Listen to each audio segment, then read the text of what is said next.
When you want the taste of a tangy, sweet lemon treat, but you don't want to go overboard with the carbs, make these mini lemon tarts with only a half a carb per tart. And it's not that hard to get that silky, lemony filling surrounded by a buttery, flaky crust.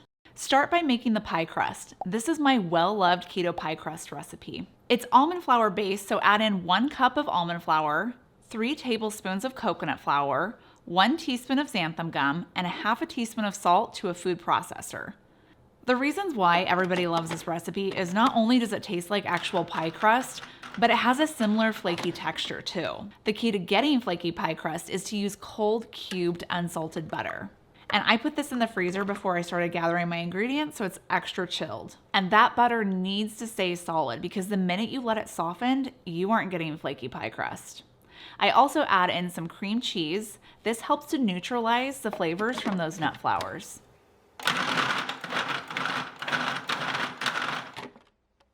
Once that's pulsed into crumbles, then we add 1 egg and a teaspoon of rice vinegar.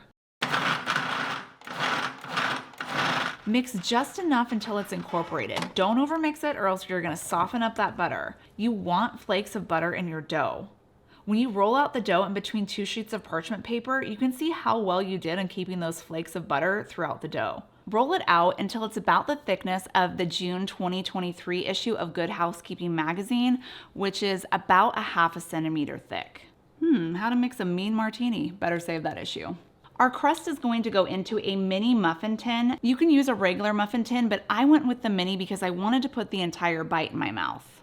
If you're using the mini muffin tin, you need to use a 2-inch biscuit cutter or like a shot glass, something that's similar in diameter. And you'll cut out little round pieces of pie crust. Depending on how hot your house is and how long it's taking you to punch out these little mini pie crusts, you may start to notice that your crust is getting soft. And when it gets soft, not only does it make it harder to lift the dough out and place it into the muffin tin, but it also melts the butter, putting your crust at risk for not being flaky. If this starts to happen, just put the crust back into the fridge for 5 to 10 minutes and it will stiffen up. Then you can cut out your pie circles and easily transfer them to your muffin tin. I use this end of my mortar to push down the dough and press against the sides. Or is this the pestle? You'd think I'd know that because I'm a pharmacist, but I've only ever used a mortar and pestle a few times in my pharmacy career. I think I had to compound Tamiflu suspension when it was on back order. Bake these in a 350-degree oven for 5 to 7 minutes, then let them cool for 5 minutes before removing them from the tin and transferring them to a wire rack to cool completely. All this talk of compounding suspensions and sipping martinis has me thirsty for a summery adult beverage. It's only 11:52. If I use electrolytes, I can justify it. Element makes my favorite electrolytes. They also sponsored this video. They don't contain any sugars or dyes and they have delicious flavors. Right now they have their summer flavor out, grapefruit, so let's make a grapefruit paloma. Ice, 6 ounces of sparkling water, a 1/3 pack of Element grapefruit salt. Normally you'd add a squeeze of lime juice here, but all I got is lemons. I mean, this is a lemon video. Then a splash of tequila. Element is formulated to help anyone with their electrolyte needs, and it's perfectly suited to folks following a keto or low-carb lifestyle, since it has a science-backed electrolyte ratio of 1,000 milligrams of sodium, 200 milligrams of potassium, and 60 milligrams of magnesium. Right now, Element is offering my viewers a free sample pack with any order. That's 8 single-serving packets free with any Element order. Get yours at drinkelement.com/KetoFocus. This deal's only available through my link, so go to drinkelement.com/KetoFocus.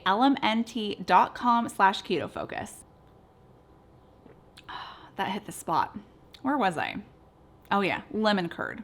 For the curd, you're gonna need the juice from 4 to 5 lemons.